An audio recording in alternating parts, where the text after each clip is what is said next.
Welcome to the second half of Unit 12 of the Caltrans LS-LSIT video training course. During the second half of this course, we'll be discussing the principles of the dependent resurvey, the restoration of lost corners, and going over several questions from previous LS exams. Now let's start by defining 5 terms which will need to be understood for subsequent discussions. There is much confusion in the profession about these definitions. To be successful on the exams, you must understand them. Although they are sometimes used as if they were interchangeable, the term corner and monument are not synonymous. A corner may be monumented, but a monument may not be a corner. A corner is a point determined by the surveying process. A monument is the object or physical structure that marks the corner point.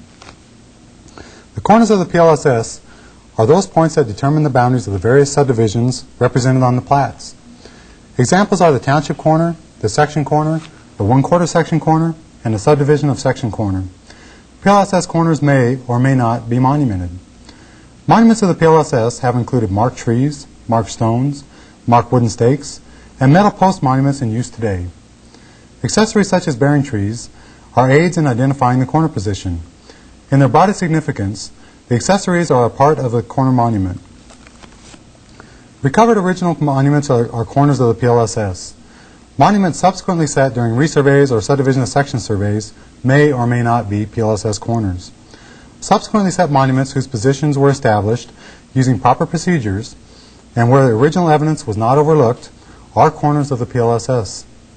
If evidence of the original survey monument was overlooked by the resurvey monument would not be the corner. In this latter case, the resurvey monument is just a monument. Because a monument set subsequent to the original survey may not be a PLSS corner, it is extremely important to verify the acceptability of a monument as a PLSS corner. Never use a monument based solely on another surveyor's statement that it is a corner. Make that determination for yourself. Examine the position and history of a monument to the extent possible. Make sure evidence of the original survey was not overlooked. A professional surveyor should be skeptical of a monument until it can be determined that the monument is acceptable as the corner.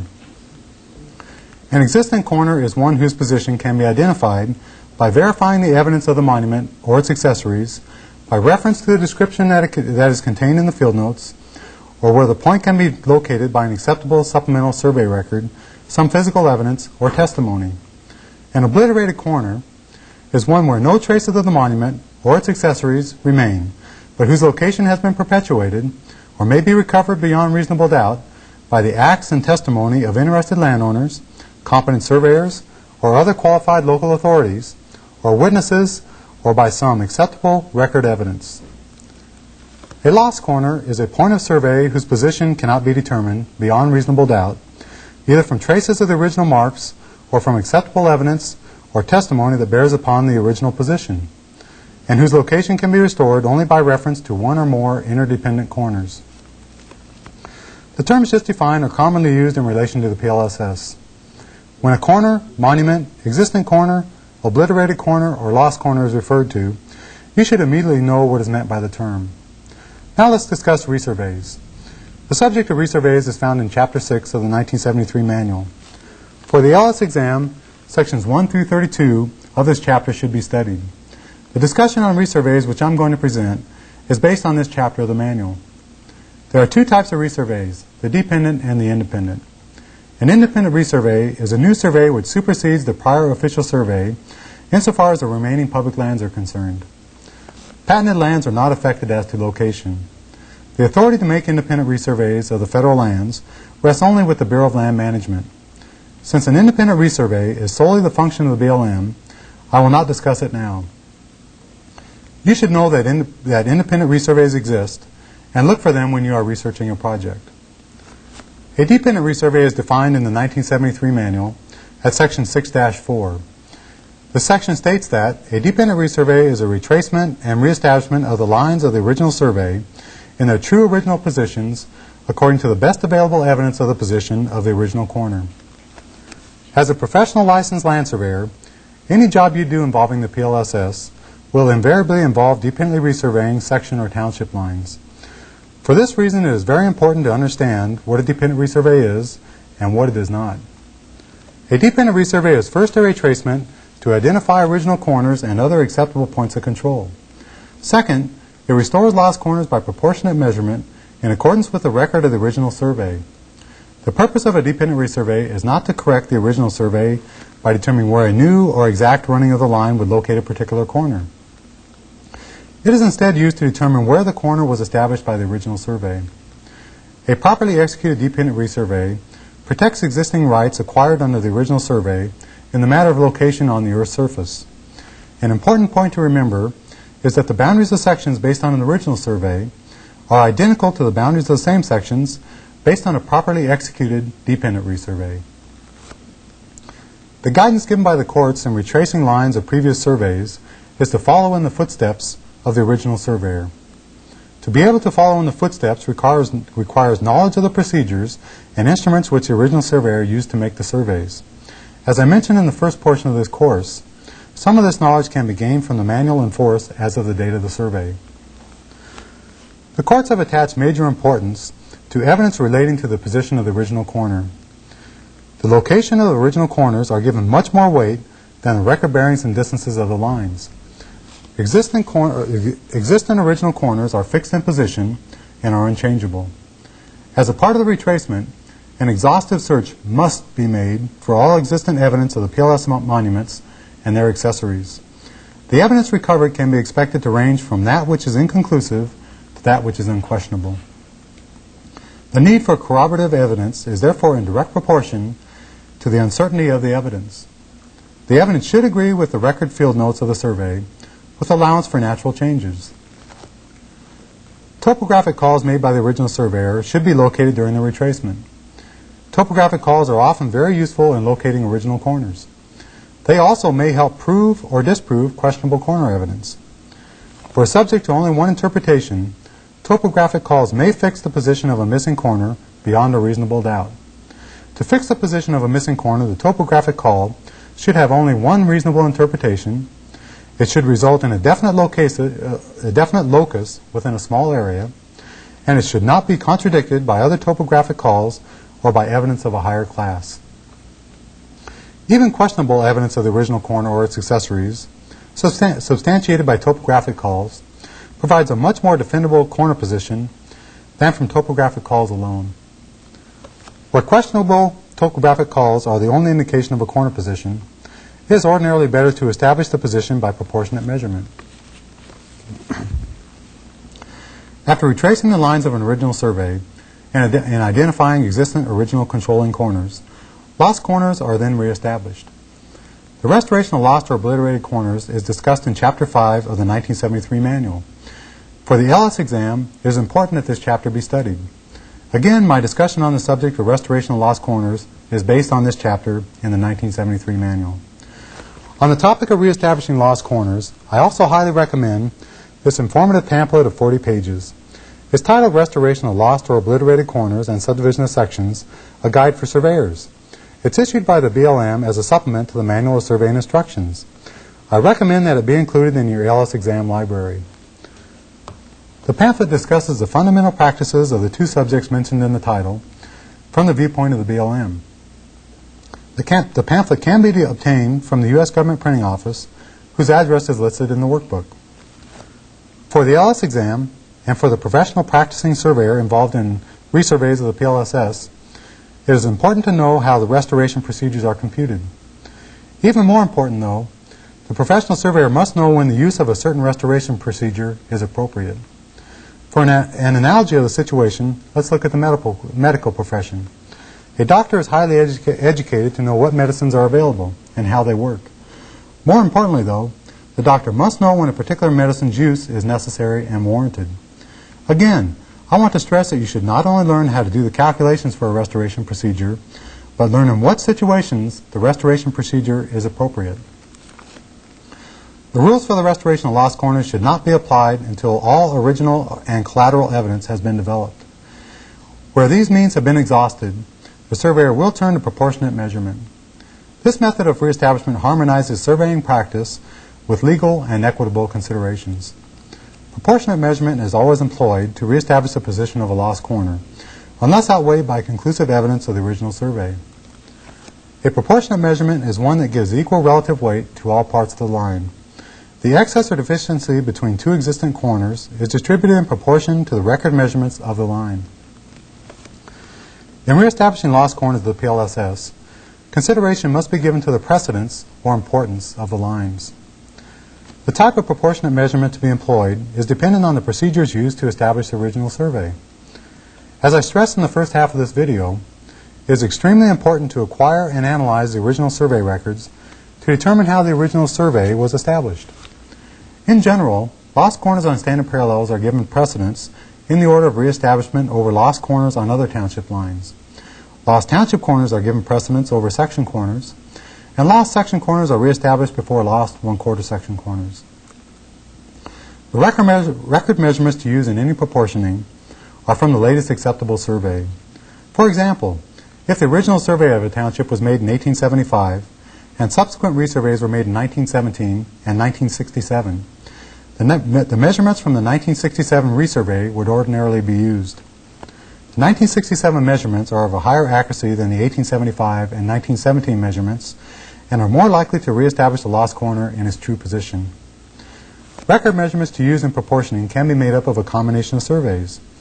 For example, the lines to the south and east of a lost section corner may have been surveyed in 1867 and the lines to the north and west in 1885. In this instance, both records would be used for the proportional elements. The two most commonly used forms of proportionate measurement are the single and double proportion. Typically, a double proportion is employed to reestablish the lost corner of 4 townships, or a lost corner of 4 sections. The double proportion is made between the nearest identified corners to the north and south and to the east and west of the lost corner. In the graphic shown, the identified controlling corners are at A, B, C, and D. The township corner at X has been determined to be lost. The position and latitude, labeled E, to reestablish the lost corner is determined by proportion between corners A and B. The position in departure, labeled F, to reestablish the lost corner is determined by proportion between corners C and D. The reestablished position X is located at the latitude and departure determined from the double proportion. In a double proportion, a lost corner is reestablished on the basis of measurement only, disregarding the record directions. The manual, in section 5-25, states lengths of proportion lines are comparable only when reduced to their cardinal equivalents. What this means is that the latitudes of the record meridional measurements are used, and the departures of the record latitudinal measurements. This is an example of a latitudinal line with a record measurement of north 86 degrees east, 80.07 chains. For a double proportion, the departure of the line is used as the record proportional element. In this case, the departure used is 79.875 chains. This is an example of a meridional line with record measurements of north 2 degrees east, 80.00 chains.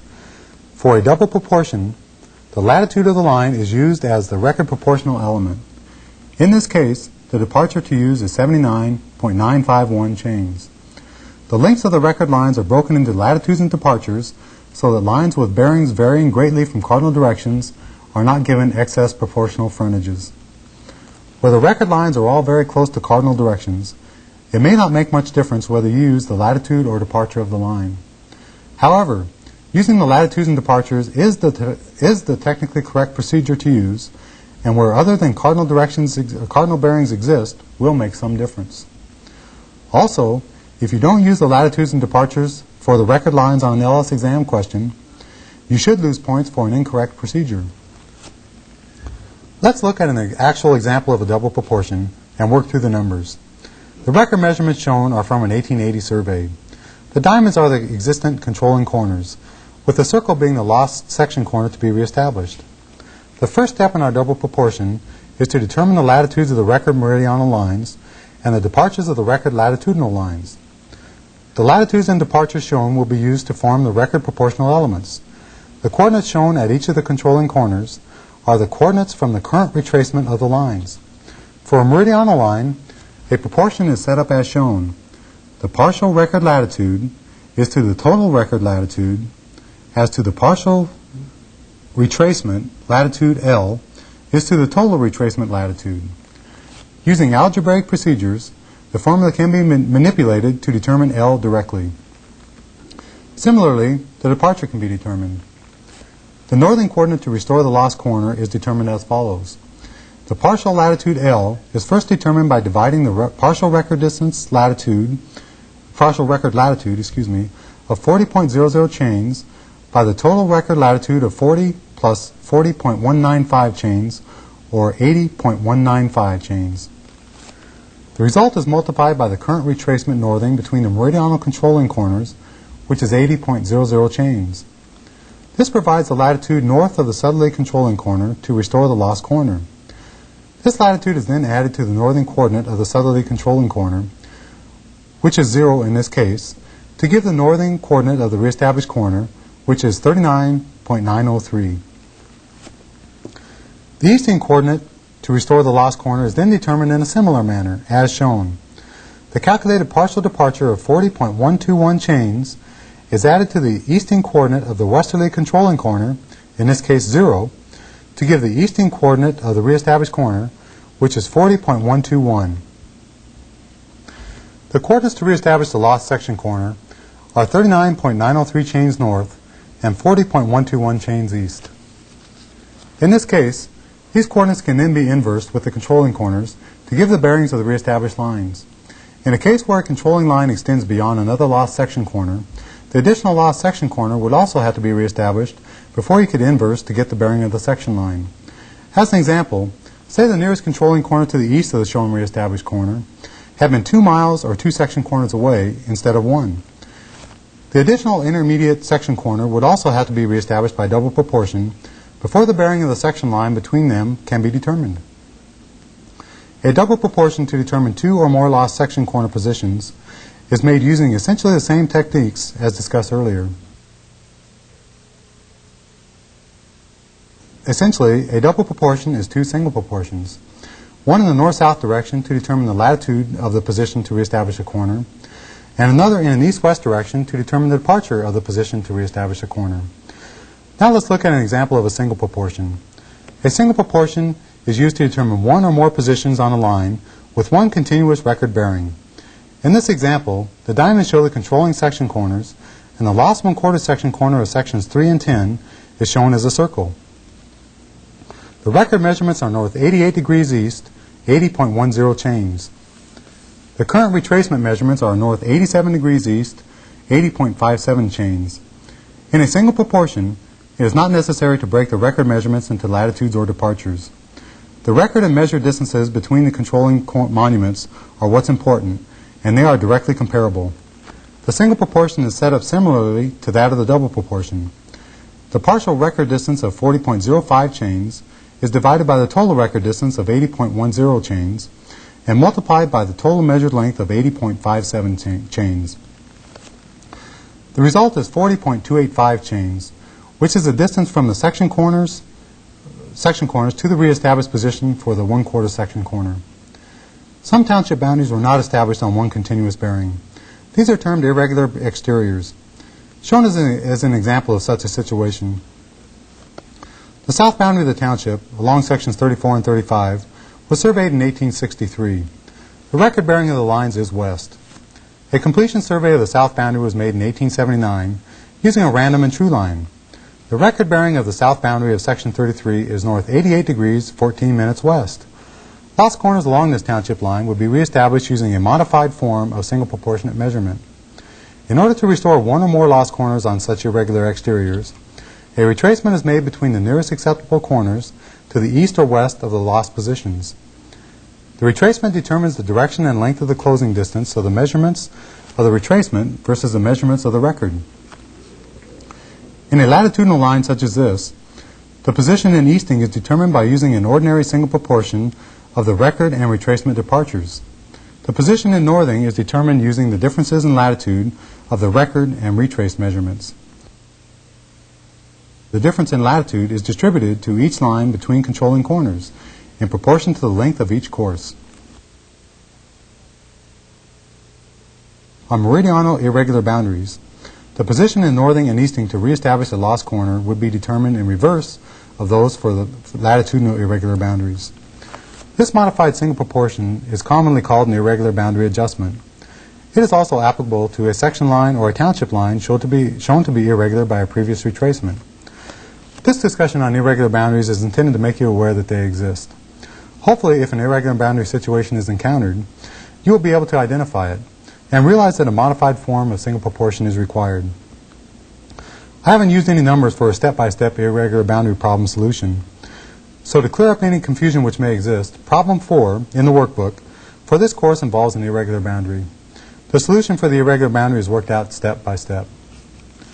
Where a line has not been surveyed in one direction from a lost township or section corner, the record distance will be used to the nearest identified corner in the opposite direction. In the example shown, the sections to the north have not been surveyed. The position and northing of the lost corner is determined by the cardinal equivalent of the record distance to the controlling corner to the south.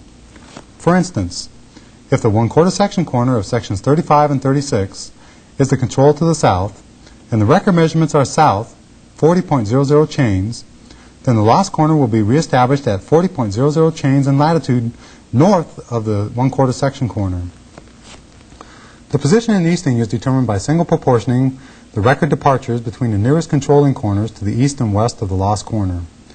Notice that in this case it is again necessary to use cardinal equivalents of the record east-west measurements. Where a lost corner was established from two directions only, the record measurements to the nearest existent corners on the two surveyed lines will control the position of the reestablishment. Shown as an example where the lines to the north and east of the northeast corner of section 10 were not surveyed. The northeast corner of section 10 is determined to be lost. The position and latitude to reestablish the lost corner is the cardinal equivalent of the record line or lines from the nearest controlling corner to the south.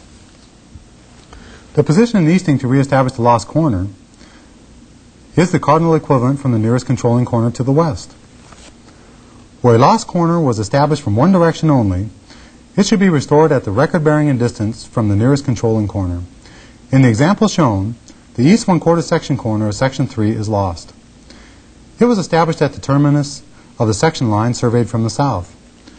If the original southeast corner of section 3 is recovered, then the lost 1/4 section corner will be reestablished at record bearing and distance from the southeast corner of section 3. This is commonly called reestablishment by one-point control. The applicable section of the 1973 manual is 5-45. If sufficient lines of the record survey have been retraced to conclude that a consistent difference exists between the record measurements and the current retracement measurements, then an index correction should be applied to the record measurement used in reestablishing the corner. This is another example of where a line has been terminated with measurement in one direction only. If lost, in this situation, the meander corners will ordinarily be restored by record bearing and distance from the nearest controlling corner. Again, an index correction for average error, if applicable, should be applied. Where lost meander corners were originally established on a line projected across a meanderable body of water, it will ordinarily be relocated by single proportionate measurement. In both situations involving meander corners, though, under favorable conditions, a lost meander corner may be restored by treating the shoreline as an identifiable natural feature. In the event of extensive obliteration of the original corners within the locality of the lost meander corner, this method may be preferable to one obtained by record bearing and distance or proportionate measurement. A lost closing corner is reestablished on the line closed upon at single proportionate distance between the nearest acceptable corners to the right and left. Shown as an example of a lost closing corner, the east boundary of section 9 was originally closed on the rancho boundary. The position of the closing corner is reestablished by a single proportionate measurement between mileposts 5 and 5.5 on the rancho boundary. Where monuments set for a closing corner are recovered off the line closed upon, they determine the direction of the closing line, but do not determine the terminus of the line. The correct position for the terminus of the line is at the intersection of the closing line with the line closed upon. Closing corners are examples in the PLSS of monuments which are not necessarily the corner. On this graphic, recovered monuments are shown with diamonds and triangles. On the west boundary of section 3, the closing corner monument is recovered north of the line closed upon. The true point for the closing corner is located on the line between the recovered closing corner monument and the west 1/4 corner of section 3, where it intersects the north line of the section.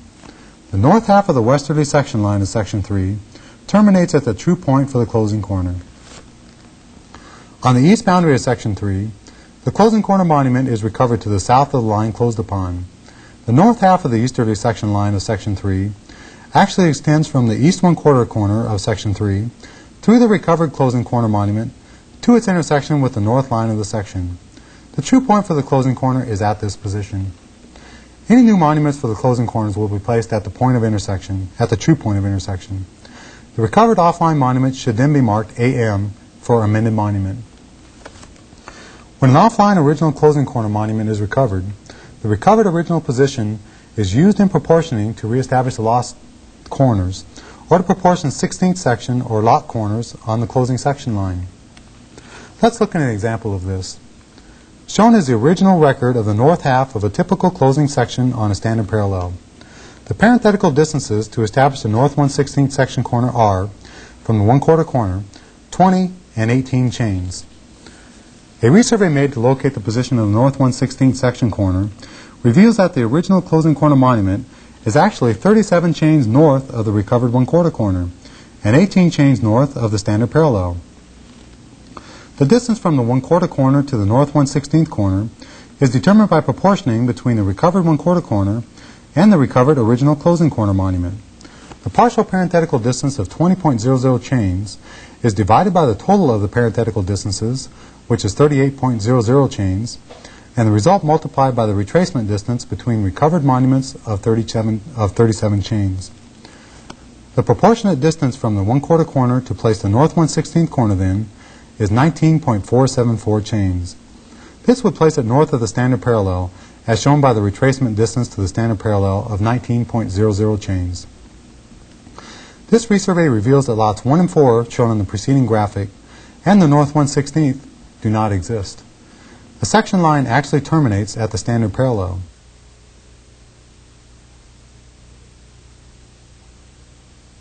This is a dramatic example of how the recovered original closing corner is used to position a 1/16th section corner. In closing sections, the practice in older surveys was not to monument 1/4 section corners between the closing section corners. In such cases, the 1/4 and 1/16th section corners of the closing section, along the line closed upon, will ordinarily be established by proportionate measurement based upon the parenthetical distances. The areas of the lot should confirm the parenthetical distances. In the example shown, Section 5 closes on a standard parallel. The 1/4 section corner of Section 5 only, between the closing section corners, was not monumented by the original surveys. This position is shown as a half circle on the graphic. If hired by a client to determine the boundaries of Lot 3, Section 5, you will need to determine the positions of the 1/4 and west 1/16th section corners of Section 5 only on the standard parallel. These corners will be established using single proportionate measurement between the true points for the closing section corners of Section 5. The first step, then, is to determine the true positions of the closing corners. The true positions are, as I previously discussed, at the intersection of the closing section line with the standard parallel. In a normally surveyed Section 5, the parenthetical distances along the north boundary of lots 1 through 4 are all 20.00 chains. Since the north boundaries of the lots are all 20.00 chains, a single proportion to determine the position of the 1/4 corner would place it at midpoint. Therefore, the 1/4 section corner would be established on the standard parallel at midpoint in departure between the true points for the closing section corners. The west 1/16th corner of Section 5 only would be established similarly on the standard parallel at midpoint between the closing section corner to the west and the just determined 1/4 corner of Section 5 only. The section can then be subdivided to determine the remaining boundaries of Lot 3. If this example had been a Section 6 instead of Section 5, then the 1/4 section corner of Section 6 only most likely would not have been at midpoint in departure between the closing section corners. This is because of the fractional measurement in a township being placed against the west boundary. The parenthetical distances along the north boundary of lots 1 through 4 would need to be determined, and the positions of the 1/4 and 1/16th section corners of Section 6 only established in the right proportion between the closing corners and on the standard parallel. Now let's discuss situations where a recovered witness corner is used as control to establish a corner or to reestablish a corner. The first step is to closely analyze the plat and field note records of the witness corner. From this analysis, make a determination as to whether the witness corner was originally established on a line of the survey or as an offline witness corner. Shown is an example of a recovered witness corner which was originally established on a section line. A section corner to the west is established by double proportionate measurement if no complications arise, using the recovered witness corner as a controlling corner. In this example, a witness corner not originally established on a line of the survey is recovered. In this instance, the true point for the section corner would be established at record-bearing a distance from the recovered witness corner. A definitely identifiable line tree is a monument of the original survey. It is used as a control point in the reestablishment of lost corners by the appropriate method of proportionate measurement. To be acceptable, a recovered line tree must be positively identifiable. It also must have been on the true line of the original survey. On latitudinal section lines, it was not uncommon for line trees to have been established on the random line instead of the true line, and so recorded in the field notes on the random line. Again, the record field notes must be analyzed. In the example shown, a positively identifiable line tree is recovered south of a lost section corner. This line tree is used as the control corner to the south for the reestablishment of the lost section corner by double proportionate measurement. The line tree becomes an angle point in the section line. In the graphic now on the screen, a positively identifiable line tree is recovered south of a lost 1/4 section corner. The line tree is used as the control to the south to reestablish the lost 1/4 section corner by single proportionate measurement. Again, the line tree becomes an angle point in the section line. On many township lines and section lines, two sets of corners have been established. One set of corners applies to the township to the north, and one set applies to the townships to the south. Which corner is controlled depends on how the line was surveyed. There are three common situations. The first situation, as shown here, is where a single set of corners was established in the survey of a line. Closing corners were later established for the sections on one side of the line. The corners first established are the senior corners and control both the alignment and any proportional measurements along the line. A standard parallel is an example of this first situation. The standard corners are the senior corners of the line. The second situation is where two sets of corners were established by measurement along the line in a single survey. Both sets of corners would have equal status for both alignment and any proportional measurements along the lines. This situation is not common in the PLSS. An example of how this type of situation occurs is on the original survey of a township line where, number one, the surveys of the sections to the north and south are to be initiated from the township line, and, number two, because of existing conditions, the section corners are to be offset. The third situation is where a set of corners was established for one side of the line during the course of a survey, and a second set of corners established for the other side during a later resurvey. The corners established by the first survey are considered senior and control the direction of the line. If both sets of monuments along the line are recovered, a junior corner lying offline is treated in the same manner as a closing corner insofar as alignment of the subject line is concerned. Since the junior corners were established during the resurvey of the line, they can be used for control to determine the cardinal equivalent in reestablishing a lost corner along the line by proportionate measurement. The lost corner is then reestablished at the proportional cardinal equivalent and on the line controlled by the senior corners. This concludes the discussions on dependent resurveys and restoration of lost corners. In order to demonstrate the principles discussed in this video, I've selected a few problems from past LS exams. Let's take a look at the first one. Problem A5 of the 1991 California LS exam was worth 36 points. Shown is a depiction of the diagram provided in the exam for the problem. The diagram is titled Plat Approved April 3, 1893. The legend, which is not shown, states that the filled-in circles are found original government monuments.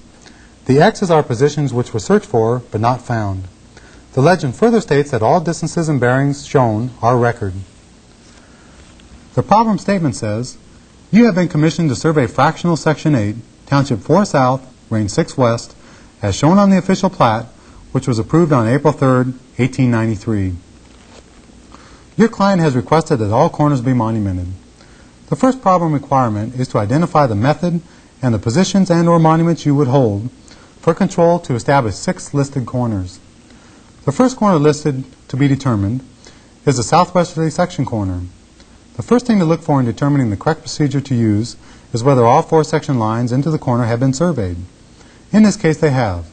Therefore, the correct procedure to use in reestablishing the lost section corner is double proportionate measurement.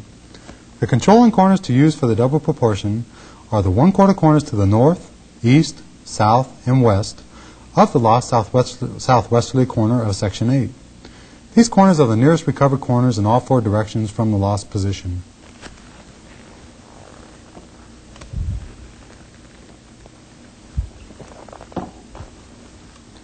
The second corner to be determined is the northwesterly corner of section 8.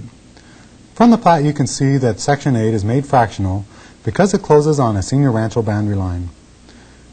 Thus, the northwesterly corner of section 8 is a closing corner, which in this case is lost. The closing corner would be reestablished by single proportioning along the rancho line. The controlling corners for the single proportion are the rancho corners shown to the southeast and northwest of the lost position. The third corner to be determined is the closing subdivision of section corner of the north-south center line of the section. To clarify this position on the graphic, it's the intersection of the dashed north-south center line and the rancho boundary, located just below the H in rancho. To establish this corner, the north-south center line of the section has to be surveyed. The first thing you should notice is that the section is fractional, and that the north 1/4 corner of the section does not exist. This indicates that a mean bearing is to be used to survey the north-south center line. But what type of mean bearing? Notice that the center line is centrally located within the section, about midway between the east and west center line, or the west lines of the section. Also notice that the east and west lines of the section are of about equal length.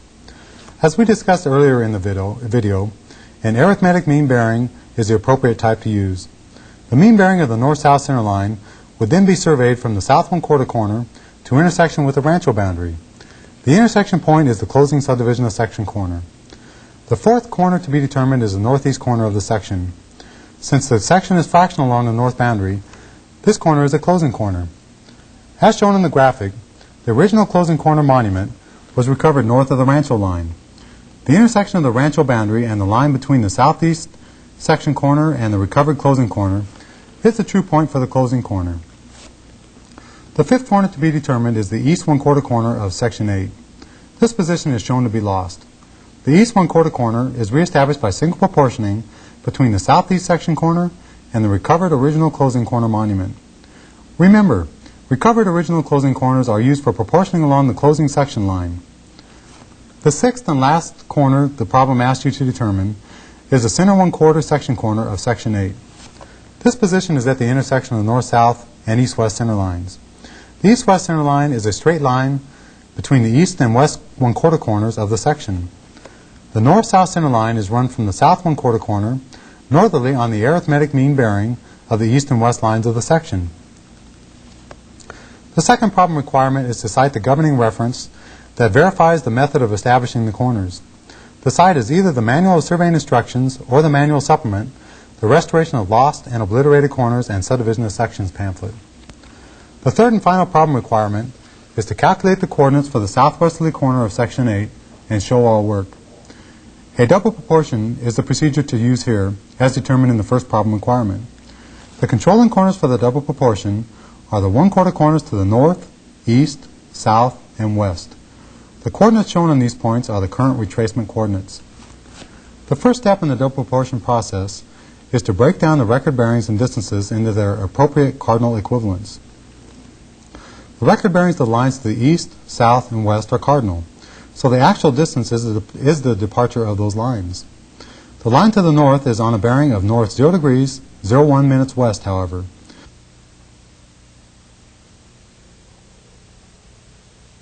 The cardinal equivalent of that line is 39.994 chains.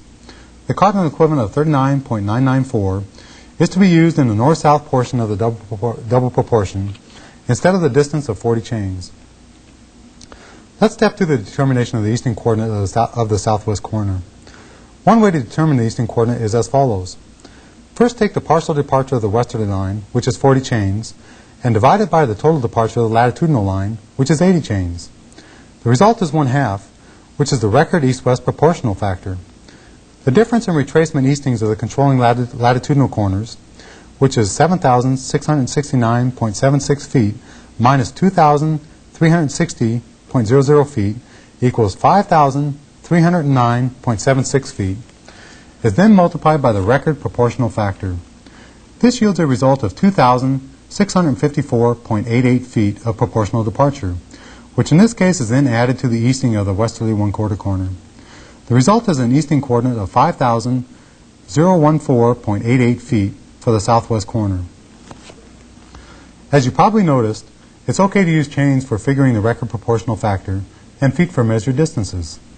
The northern coordinate is determined in the north-south proportion in a similar manner to that just described for the easting coordinate.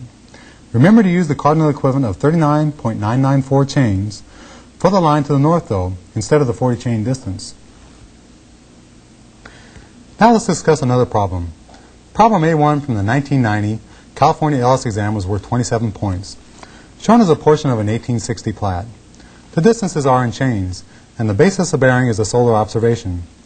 The problem statement is that Rancho Leonardo is shown in part on the plat dated 1860. The rancho follows sectional lines. End of statement. Since the rancho follows sectional lines, we can assume in this problem that the rancho lines do not have any seniority over any of the other sectional lines. On the screen, the rancho lines are highlighted. The rancho lines we'll be determining are denoted as A, B, and C. A is a portion of the south boundary of the section. B is the north and south center line of the southwest 1/4 of the section. And C is the westerly quarter of the east-west center line of the section. The problem requirement is to calculate the bearings and distances of A, B, and C based on the retracement of the section and identify the methods used. To determine the required bearings and distances, it is necessary to determine the positions of the west 1/16 section corner on the south boundary of the section and the center west 1/16 section corner. The retracement situation which you are given is as shown. The squares are recovered original corners. Coordinates were provided on the exam for each recovered corner, but are not shown here. The position of the west 1/4 section corner is established at the record bearing and distance from the recovered bearing tree. What I'm going to present is the step-by-step procedures to use in determining the required lines. This problem is included in the workbook, along with the solution in its entirety. The first step is to calculate the coordinates of the lost corner positions on the exterior boundary of section 14, of which there are two. The southwest corner needs to be reestablished so that the position of the west 1/16 section corner on the south boundary of section 14 can be determined. The north 1/4 section corner needs to be reestablished to control the direction of the north-south center line of the section. Section lines were surveyed in all four directions from the southwest section corner. Therefore, the coordinates of this position will be determined by double proportioning between the controlling corners. The controlling corners for the double proportion are the filled-in squares. Once the coordinates of the southwest corner have been calculated, the north 1/4 corner is determined. The coordinates of the north 1/4 corner are calculated by single proportioning between the northeast and northwest corners of northwest section corners. The filled-in squares represent the controlling corners. With the position of the north 1/4 corner now calculated, the positions of all four 1/4 corners for the section are known. The center lines of the section can now be determined. The north-south center line is a straight line between the south and north 1/4 corners. The east-west center line is a straight line between the east and west 1/4 section corners. The bearings and distances of both center lines are readily determined by inversing the coordinates of the appropriate 1/4 section corners. The intersection of the two center lines is the position of the center 1/4. The position of both needed 16th corners can now be calculated. As shown, in this case, the west 1/16 corner is at midpoint between the south 1/4 corner and the reestablished southwest corner. The center west 1/16 is at midpoint between the west 1/4 corner and the center 1/4, and on the east-west center line. Once the 16th corners have been established, the north-south center line of the southwest corner can then be determined. This center line is a straight line between the two 16ths. The bearing and distance are calculated by inversing the coordinates of the 16th positions. The bearings and distances of the other two lines needed for the problem solution can then be determined by inversing the coordinates between the pertinent corners. Now let's discuss the final problem. Problem B3 from the 1990 exam was worth 16 points. Shown are the two sketches provided by the problem. The top sketch is compiled from GLO Platt and field notes dated July 26, 1879. The lower sketch shows the results of a field survey performed in January 1990. The first problem requirement is to describe how you would reestablish the missing 1/4 corner monument position. The 1990 survey recovered a black oak tree with scribing. The black oak tree was 12 inches in diameter, larger in 1990 than in 1879. The scribing was found about 6 inches deep into the tree, which is where you would expect to find it based on the current and record diameters of the tree. Therefore, it is apparent that an original black oak bearing tree was recovered. The answer, then, is that the 1/4 corner would be reestablished at record bearing and distance from the recovered bearing tree, which is north 40 degrees west, 30 lengths. The second problem requirement is to assume that, in addition to the recovered black oak, you have found a blazed 18-inch living pine tree without visible scribing near the location called in the record notes for the 18-inch pine bearing tree. Now how would the missing 1/4 corner be reestablished? They further ask you to explain your answer. The first thing to do is to examine this new evidence they've given us. The pine tree they ask us to assume found in 1990 is 18 inches. The original field notes call for the pine tree to be 18 inches in 1879. There is no visible scribing in 1990. I believe the answer that the examiners are looking for is that the missing 1/4 corner would still be reestablished at record bearing and distance from the recovered 24-inch black oak bearing tree. The 18-inch pine tree would be rejected because the 1990 diameter is the same as in 1879, but the tree is still alive and no scribing is visible. Ordinarily, a pine tree usually grows significantly in diameter in 111 years. As a word of caution regarding the 18-inch pine, the original surveyors did make mistakes when writing up field notes. It's possible that the actual diameter measured by the original surveyor was significantly less than reported. You should be certain that the pine recovered by the 1990 survey could not have existed in 1879. If in doubt, the tree should be bored to determine the age based on the rings. As I mentioned at the beginning of this video, past PLSS problems on the ELS exam generally do not involve complex, tricky, or unusual situations. Don't be overwhelmed by the entire problem at once. Break a PLSS problem into parts where possible, as we did in the first and second example LS problems, which I presented. Be familiar with PLSS reference books like the manual, so if you need guidance on a particular area, you can quickly look it up. The PLSS topics and procedures discussed in this video should provide a good foundation for the LS test. However, you should not rely solely on this video in your PLSS studies for the exam. The pertinent portions of the 1973 manual, such as chapters 5 and 6, should be read and understood. There are also other advised readings on the PLSS which are mentioned in the workbook. In closing, I wish you success on the exam and your PLSS related activities.